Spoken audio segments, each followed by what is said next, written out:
I remember sitting in the room with Jack, and Jack saying to all of us, let's go back to our roots. Let's do at least one more game system. The controller is quirky. The industrial design of both the CD and the main unit are quirky. And the fact that, like, I guess somebody used the tooling on the main unit to make some kind of dental device. Like, it just has like this weird, quirky history that I think is also inviting.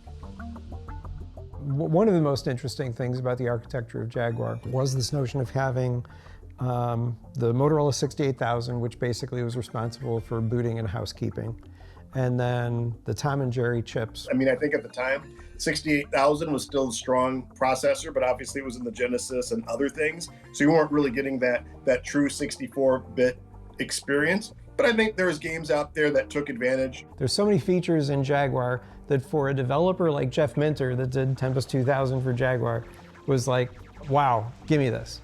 I would say other than Cybermorph, it did not necessarily feel like that quantum leap that we were promised. It wasn't the flying cars, as they say, that we would have in the future, but you could see the potential, and that's what was really cool. You could see the parts of Cybermorph. You're like, oh, fully 3D world compared to something like maybe a Star Fox, which was on rails. My perspective is the rule of thirds, where if you want to wind up with one really, really great game, you need to lay down 9 bets, because out of those 9, 1/3 probably will ship.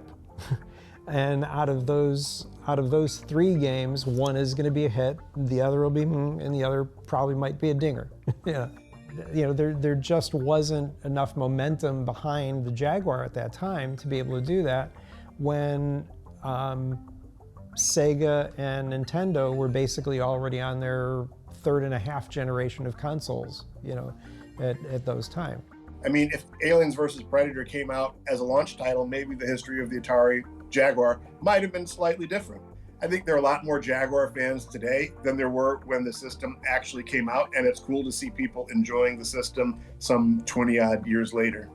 I believe everybody appreciated the innovative aspect, but on the other hand, the software was late, some was a little janky.